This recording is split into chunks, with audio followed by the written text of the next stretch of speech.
لحمهم وهذا لشركائنا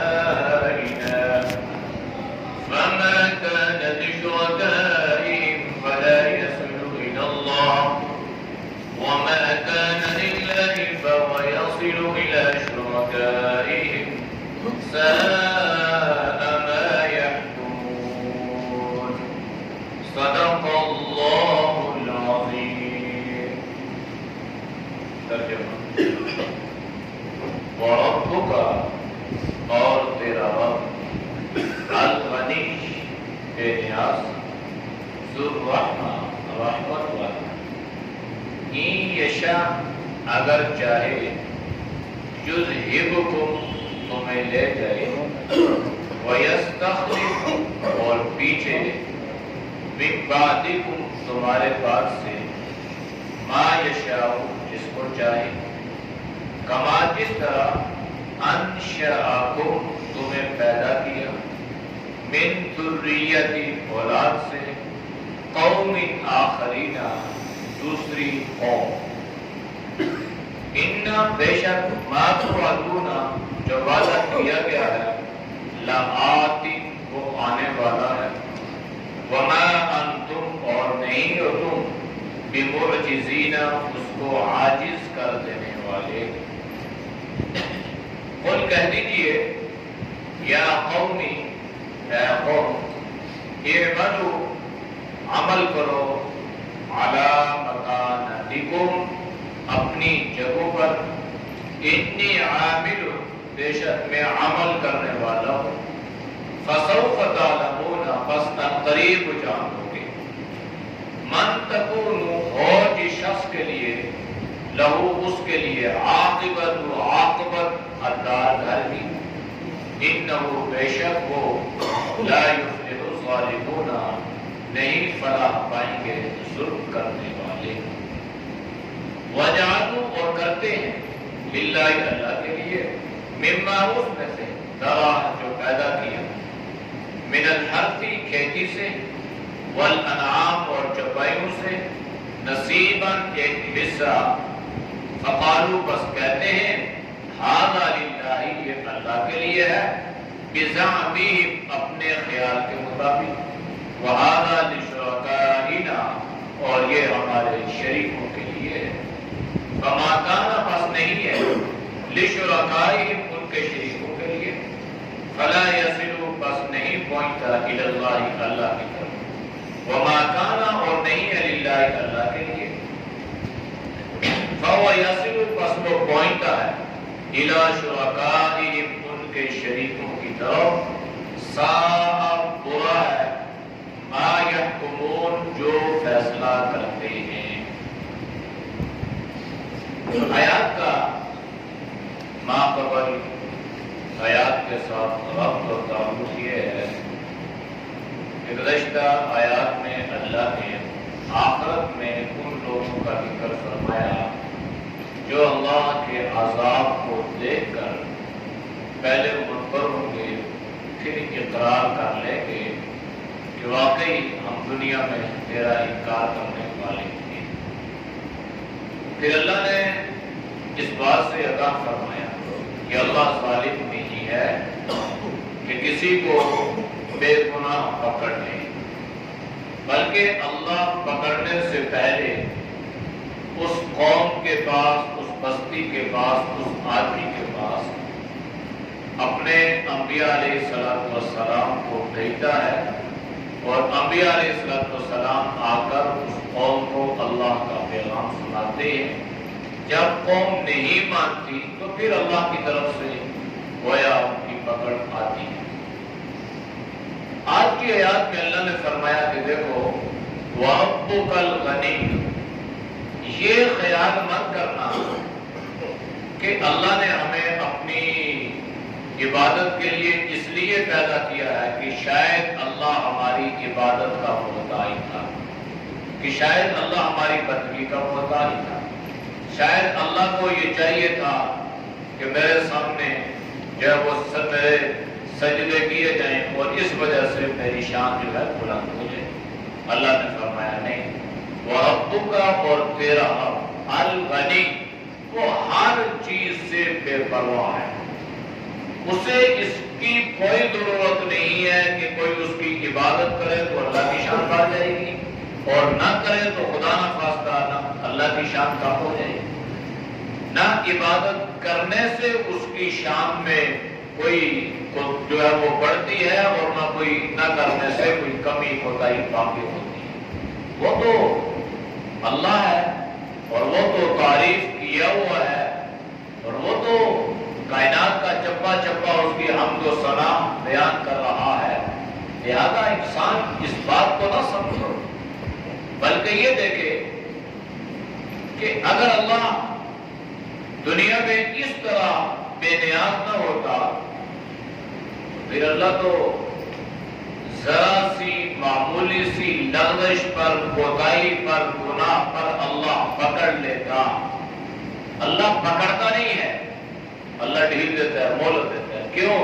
آگے اللہ نے فرمایا اس لیے کہ ذو الرحمہ، وہ اللہ رحمت والا ہے، بے نیاز بھی ہے اور اللہ رحمت والا بھی ہے.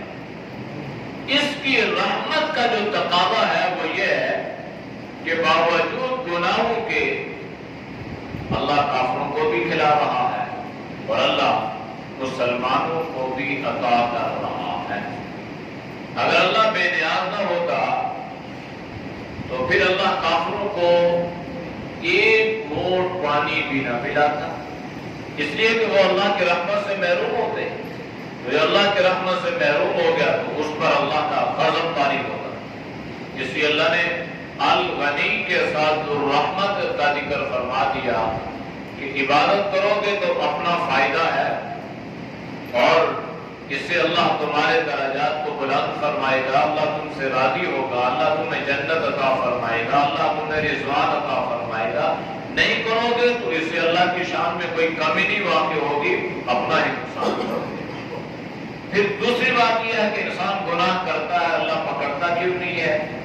وہ اللہ نے بتا دیا اس لیے کہ ذو الرحمہ، اللہ کی شان، اللہ کی عظمت یہ بہت رحمت والی ہے. اس اللہ کی رحمت میں جو اللہ کا جو غیر اور غضب ہے، اللہ کا غصہ ہے، گویا یہ رحمت اس پر بھاری ہے اور اس رحمت نے اللہ کے غیر و غضب کو ڈھانکا ہوا ہے. جب خدا نہ خواستہ یہ رحمت والی چادر اٹھ جائے تو پھر کوئی کائنات کی طاقت اللہ کے غیر و غضب سے بچ نہیں سکتی.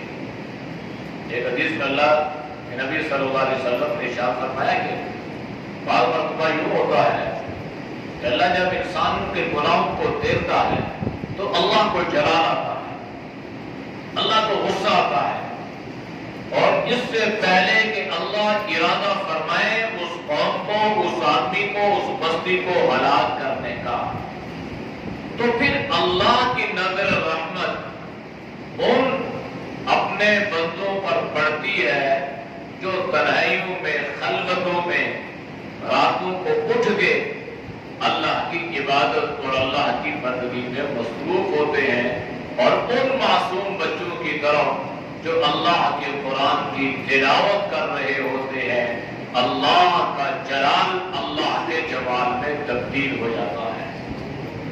تو یہ اللہ کی رحمت ہے. تو اگر اللہ رحمت والا نہ ہوتا تو پھر تو جو گناہ کیا اور پکڑ لیا.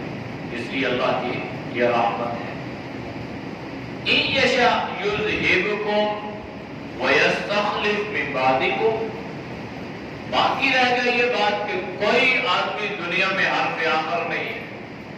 کوئی یہ نہ سمجھے کہ اگر میں یہ کام نہ کرتا تو ہو سکتا ہے یہ کام نہ ہوتا. اگر وہ نہ ہوتا تو اللہ اس کی جگہ کسی اور کو پیدا کر دیتا. تو اللہ نے کیا فرمایا؟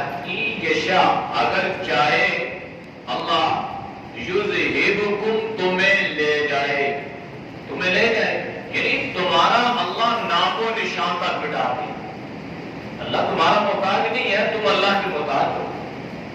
یا کہ بخلق جدید، اللہ تمہاری جگہ ایسے افراد لے آئے گا، ایسے بندے پیدا کر دے گا جو اخلاص کے ساتھ دین کا کام کریں گے.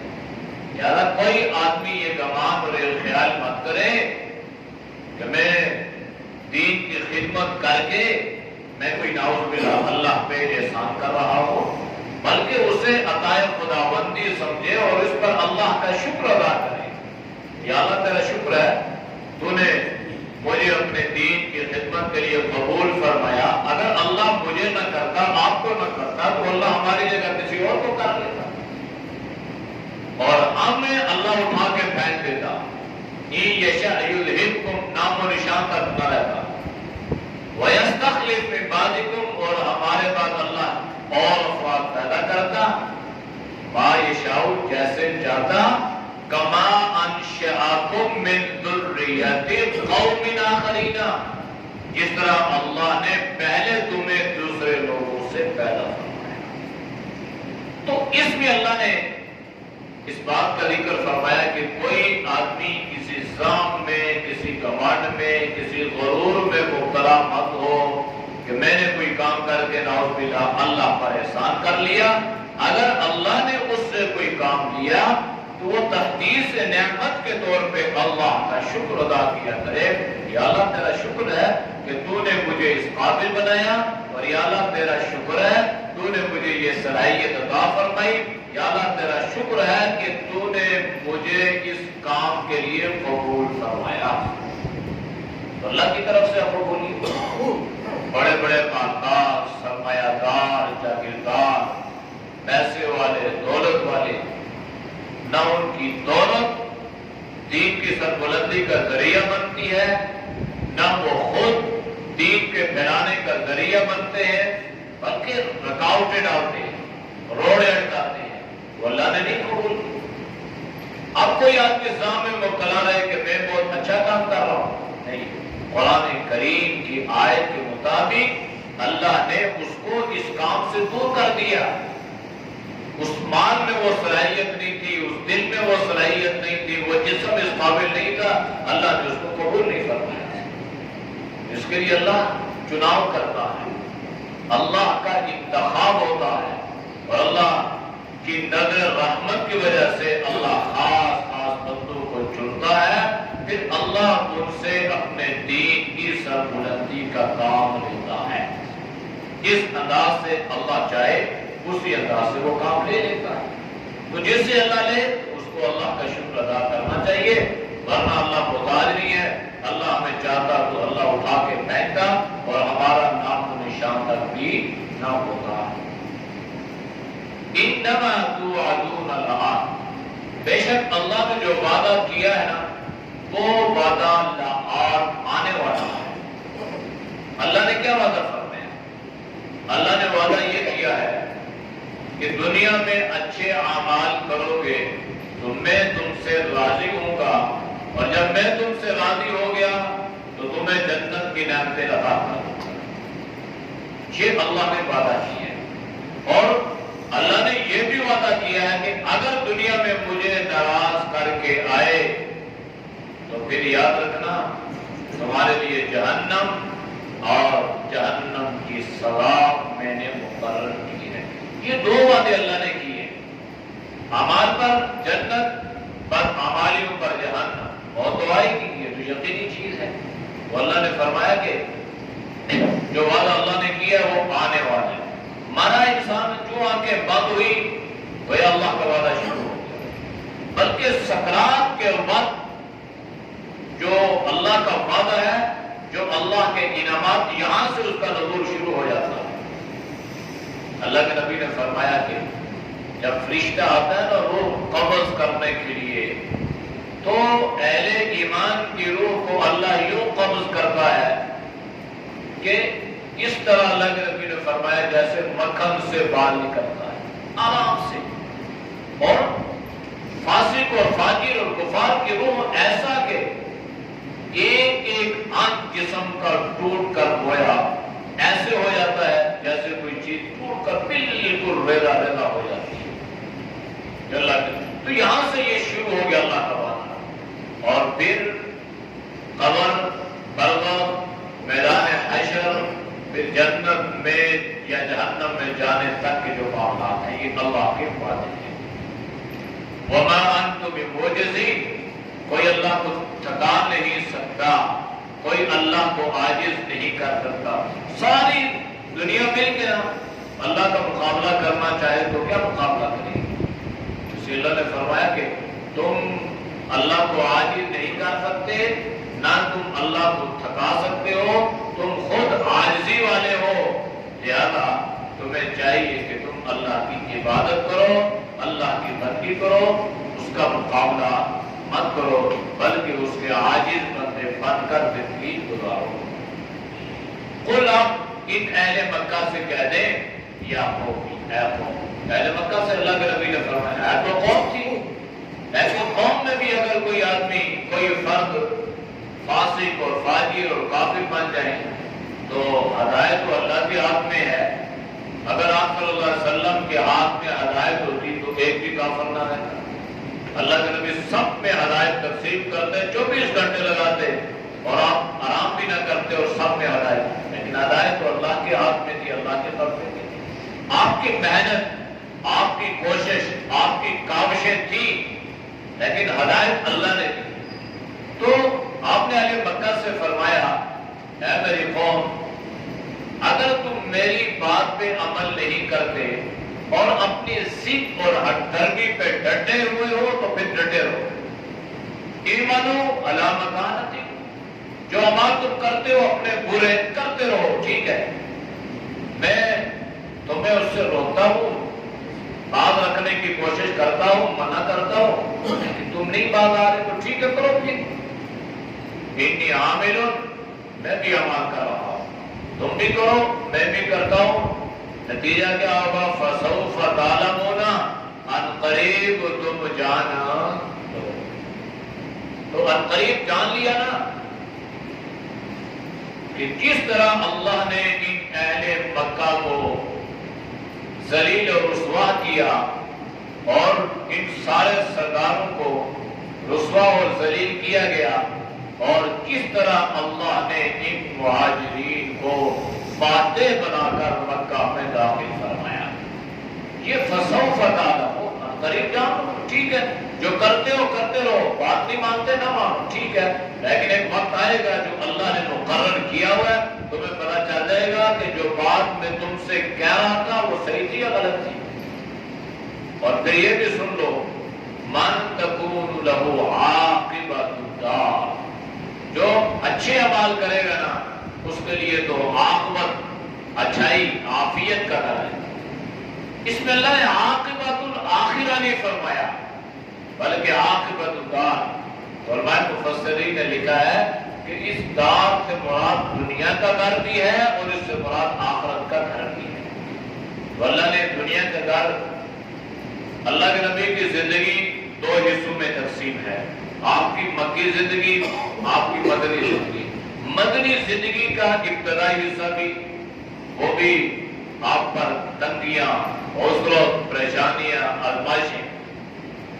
پھر کیسا اللہ پاک نے عاقبت الدار عطا فرمایا کہ آپ صلی اللہ علیہ وسلم کی موجودگی میں پورا عرب گویا یہ آپ صلی اللہ علیہ وسلم کے زیر نگی ہو گیا، پورا عرب. اور پھر اللہ نے کیسا اہل ایمان کو یہ عاقبت الدار عطا فرمایا کہ صحابہ کرام رضوان اللہ علیہم اجمعین کی موجودگی اور صحابہ کے ملکوں کا فتح کرنا، گویا ساری کی ساری دنیا کو اللہ نے آپ کا غلام بنا دیا. تو یہ عاقبت الدار اللہ نے عطا فرمایا. ابتدائی زندگی میں مشکلات تو ہوتی ہیں، دیندار لوگوں پہ، دین کا کام کرنے والوں پہ، علماء پہ مشکلات آتی ہیں، لیکن پھر اللہ ان کو دنیا عطا کر دیتا ہے. عاقبت الداری، پھر اللہ ان کو عاقبت دار کی، گھر کی عاقبت، اچھائی، فلاح اللہ انہیں عطا کر دیتا ہے. وہ دنیا میں بھی اللہ عطا کرتا ہے اور آخرت میں تو اللہ نے یقینی طور پر ان کے لیے عاقبت کو رکھا ہوا ہے. انہ لا یفلح الظالمون. اور یہ بات بھی ذہن میں رہے کہ جو ظلم کرتا ہے کسی بھی انداز سے وہ کبھی کامیاب نہیں ہوتا. ظاہری طور پہ وہ سمجھ رہا ہے کہ میں نے کسی کو دھوکہ دیا، میں نے کسی کے ساتھ فراڈ کیا، میں نے کسی کے جگہ پہ قبضہ کر کے میں کامیاب ہو گیا، سمجھ رہا ہے. لیکن چونکہ یہ ظالم ہے تو ظالم آدمی کبھی نجات نہیں پائے گا۔ اللہ کسی نہ کسی انداز میں اس کو دنیاوی معاملات میں بھی الجھا کے رکھیں گے، اس کی راحت کو، اس کے سکون اطمینان کو اللہ چھین لیں گے، اور مرنے کے بعد بھی ظلم جو ہے یہ گویا ایک توق بنا کے اس کے گلے میں لٹکا دیا جائے گا۔ وَجَعَلُوا لِلَّهِ، اور کرتے ہیں اللہ کے لیے، مِمَّا مُنْجِلُوا میں سے ذَرَعًا مِنَ الْحَقِّ، جو اللہ نے کھیت سے پیدا فرمائی، وَالْأَنْعَامِ، اور چوپائیوں سے، نصیباً ایک حصہ، فقالوا کہتے ہیں هَذَا لِلَّهِ، یہ اللہ کے لیے ہے، بِزَعْمِهِمْ اپنے خیال کے مطابق، وَهَذَا لِشُرَكَائِنَا، اور یہ ہمارے شریکوں کے لیے۔ یہ جو آپ کے مشرک تھے نا، انہوں نے کھیتیوں میں 3 حصے مقرر کر دیے، کھیتی میں 3 حصے، پھلوں میں 3 حصے، مویشیوں میں 3 حصے۔ اچھا، ایک حصہ اللہ کے لیے، ایک حصہ ہمارے بتوں کے لیے، ہمارے شریکوں کے لیے، اور ایک حصہ اپنی ضروریات کے لیے۔ اچھا، پہلی بات تو یہ ہے کہ بتوں کے لیے حصہ دینے والا اللہ، پیدا کرنے والا اللہ، اور اس کو غیر اللہ کے نام پہ تقسیم کرنا، یہ تو سراسر ظلم اور زیادتی تھی۔ ایک بات تو یہ۔ دوسری، اللہ نے ذکر یہ کیا کہ ان لوگوں کی کم فہمی یہ دیکھیے، کم عقلی، کہ یہ کرتے تھے کہ جب کبھی ان کی کھیتی کم ہو جاتی، مال کم ہو جاتے یا کوئی بھی، وہ اللہ کے حصے میں سے کمی کرتے۔ اب 3 حصے تھے نا، اب ایک حصہ اپنا ہے، ایک بتوں کا ہے جو ان کے پیشواؤں پہ خرچ کرتے تھے، اور ایک اللہ کے نام پہ جو غرباء اور فقراء میں تقسیم کرتے تھے۔ اب اگر حصہ کم ہو گیا تو وہ اللہ کے حصے سے نکالتے تھے، اور ساتھ کہتے کیا تھے؟ کہتے تھے اللہ تو غنی ہے، اسے تو ہمارے مال کی ضرورت ہی نہیں۔ اب یہ کتنی مطلب بات بالکل ٹھیک کہہ رہے ہیں، لیکن جب وہ یہ کہہ رہے ہیں کہ اللہ غنی ہے، اللہ کو مال کی ضرورت نہیں ہے، تو لہذا اللہ کے مال میں سے وہ مال کم کرتے۔ اب ناانصافی اور ظلم یہ تھا کہ بتوں کے مال میں سے کم نہیں کرتے تھے۔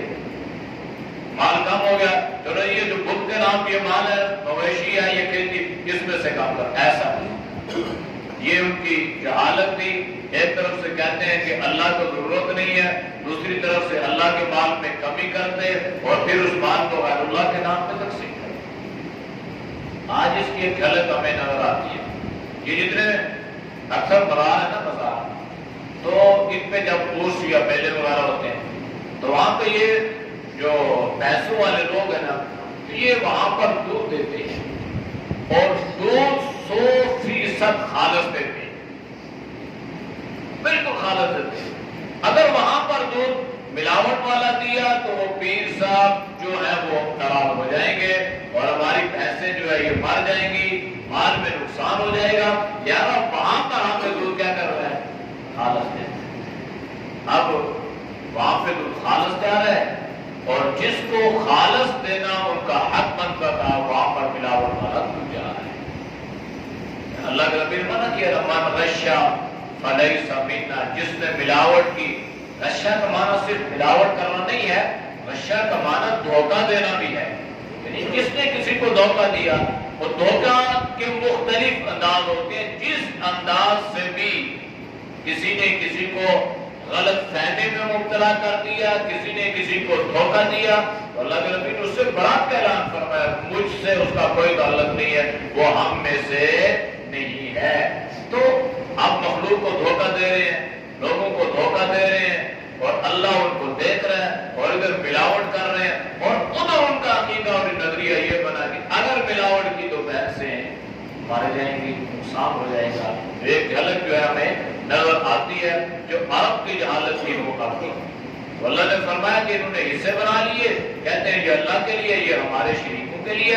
فما کان لشرکائہم فلا یصل الی اللہ، بس نہیں ہے ان کے شریکوں کے لیے وہ حصہ، فلا یصل الی اللہ، بس وہ اللہ کی طرف نہیں پہنچتا۔ وما کان للہ، اور جو ہے اللہ کے لیے، فهو یصل الی شرکائہم، بس وہ پہنچتا ہے ان کے شریکوں کی طرف۔ یعنی اللہ کے حصے میں کمی کر دیتے ہیں، شریکوں جو بتوں کے نام کا جو حصہ ہے نا اس میں سے وہ کمی نہیں کریں گے. اگر کبھی ان کے اس مال میں کمی ہو جائے وہ اللہ کے حصے میں سے نکال لیں گے اور پھر کہیں گے اللہ کو تو ضرورت نہیں ہے, اللہ تو غنی ہے. جب اللہ غنی ہے تو پھر سارا مال اللہ کے نام پہ تقسیم کرو, غیر اللہ کے نام پہ تقسیم کیوں کرتے ہو؟ ساء ما یحکمون. یہ جو فیصلہ کرتے ہیں نا, یہ جو ان کی سوچ ہے, اللہ نے فرمایا یہ انتہائی بری سوچ ہے اور یہ بہت برا فیصلہ ہے. اس پر علماء مفسرین نے کچھ حالات حاضرہ پر بھی تبصرہ کیا ہے. ہمارے یہاں ایک تو یہ ہے نا کہ ہم نے کبھی یہ سوچا نہیں ہے کہ اللہ نے 24 گھنٹے دیے, ان 24 گھنٹوں میں ہم نے نیند کے لیے بھی اور اپنے کام کاج کے لیے بھی اس کو تقسیم کر دیا. بہت کم ایسا ہے کہ کسی نے کہا ہو کہ چلو 24 گھنٹوں میں اللہ کے لیے کچھ وقت جو ہے یہ کیا کرتا ہوں, مختص کر دیتا ہوں, اتنی دیر تک میں اللہ کی عبادت اور بندگی کیا کروں گا. اگر کسی نے کر بھی دیا تو پھر کیا ہوگا؟ اگر اس پر کوئی اور کوئی ایسا معاملہ یا کام کاج یا کوئی ذمہ داری پڑتی ہے تو وہ دنیاوی کام کاج میں حرج نہیں کرے گا. وہ اگر وقت نکالے گا بھی تو اس وقت کو جو اس نے اللہ کے لیے مختص کیا ہے یعنی عبادت کے لیے کیا ہے. ہمارے ہاں بھی پہلی بات تو یہ کرتے نہیں ہے. اگر کریں گے تو دکان کا وقت ہم ادھر ادھر نہیں کریں گے, کاروبار کا وقت ادھر ادھر نہیں کریں گے, نوکری کا وقت ادھر ادھر نہیں کریں گے. کریں گے تو کون سا وقت؟ جو وقت ہم نے عبادت کے لیے مختص کیا ہے اس میں سے ہم کمی بیشی کرنے کے لیے تیار ہو جائیں گے. دنیاوی کام کاج جو ہے ان کو ہم پھر بھی ترجیح دیں گے. تو یہ جو ہے علماء مفسرین نے اس طرح توجہ کروائی ہے, مبذول کروائی ہے کہ کوشش یہ کیا کریں کہ جو کام جو آپ نے ایک وقت اللہ کے لیے مختص کیا ہے اس کو ترجیح دیں. دنیا کو آپ 2 نمبر پہ رکھیں, آخرت کو اللہ کے کاموں کو 1 نمبر پہ رکھیں. نعوذ باللہ من الشیطان الرجیم. بسم اللہ الرحمن الرحیم. وربک الغنی ذو الرحمہ ان یشاء یذہبکم ویستخلف من بعدکم کما یشاء کما انشأکم من ذریۃ قوم آخرین انما توعدون لآت وما انتم بمعجزین قل یا قوم اعملوا